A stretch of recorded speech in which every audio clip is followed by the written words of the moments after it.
മൊളേക്കിന്റെ ലോകം, അതായത് ജോലിക്ക് തടസ്സമാകും എന്ന് കരുതി, അല്ലെങ്കിൽ സാമ്പത്തിക സുരക്ഷിതത്വം നഷ്ടപ്പെടും എന്ന് കരുതി, അല്ലെങ്കിൽ ഞങ്ങളുടെ സന്തോഷം നഷ്ടപ്പെടും, സ്വാതന്ത്ര്യം നഷ്ടപ്പെടും, ശരീരത്തിന്റെ സൗന്ദര്യം നഷ്ടപ്പെടും എന്ന് കരുതി കുഞ്ഞുങ്ങളെ ഗർഭപാത്രത്തിലിട്ട് കൊല്ലുന്നവര് ഈ മൊളേക്കിനെ പൂജിക്കുന്നവരാണ്. 2025 മൊളേക്കിനെ ആരാധിക്കുന്നവരാണ്. ഗർഭപാത്രത്തിൽ വെച്ച് സ്വന്തം സന്തോഷത്തിന് വേണ്ടി കുഞ്ഞുങ്ങളെ കൊല്ലുന്നവർ. അപ്പൊ അങ്ങനെ ഒരു നാട്ടിലേക്ക് നിങ്ങൾ പോകുമ്പോ, അബോർഷൻ നിയമവിധേയമാക്കിയ, ദയാവധം നിയമവിധേയമാക്കിയ ഒരു നാട്ടിലേക്ക് നിങ്ങൾ പോകുമ്പോ ഈ കുഞ്ഞുങ്ങൾക്ക് ഒരു നരേറ്റീവ് പറഞ്ഞ് പഠിപ്പിച്ചു കൊടുത്തു വിടണം. അത് ചെറിയ പ്രായത്തില് അവർക്ക് നമ്മുടെ സ്റ്റോറി വ്യത്യാസമുള്ള സ്റ്റോറിയാണ്. നമ്മുടെ ദൈവം ആരാണെന്ന് നിങ്ങൾ അറിഞ്ഞിരിക്കണം. നമ്മുടെ വിശ്വാസം എന്താണെന്ന് നിങ്ങൾ അറിഞ്ഞിരിക്കണം. നമ്മുടെ ആരാധന എന്താണെന്ന് നിങ്ങൾ അറിഞ്ഞിരിക്കണം. നമ്മുടെ ജീവിതക്രമം എന്താണെന്ന് നിങ്ങൾ അറിഞ്ഞിരിക്കണം. നമ്മുടെ മോറൽ സ്റ്റാൻഡേർഡ് എന്താണെന്ന്, ധാർമ്മിക നിലവാരം എന്താണെന്ന് നിങ്ങൾ അറിഞ്ഞിരിക്കണം.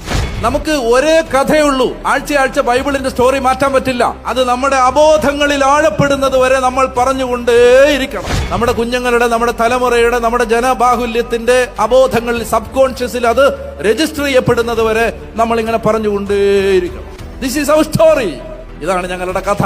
ഇത് പഠിപ്പിക്കാത്തത് കൊണ്ടും ഇത് ആഴത്തിൽ വേരുറപ്പിച്ച് കൊടുക്കാത്തത് കൊണ്ടുമാണ് നമ്മുടെ തലമുറ എന്ത് ചെയ്തത്? വേറെ കഥകൾ വെട്ടി വിഴുങ്ങിയത്. And they believe in a totally separate, different story which is so antagonically against the story which we believe. നമ്മൾ വിശ്വസിക്കുന്ന ആ ദൈവിക കഥയുമായി പുലബന്ധം പോലുമില്ലാത്ത മറ്റ് പല കഥകളും നമ്മുടെ കുഞ്ഞുങ്ങൾ അപ്പാടെ വെട്ടി വിഴുങ്ങി വിശ്വസിച്ച് സത്യമായി കരുതി ജീവിച്ചു കൂട്ടിച്ചു.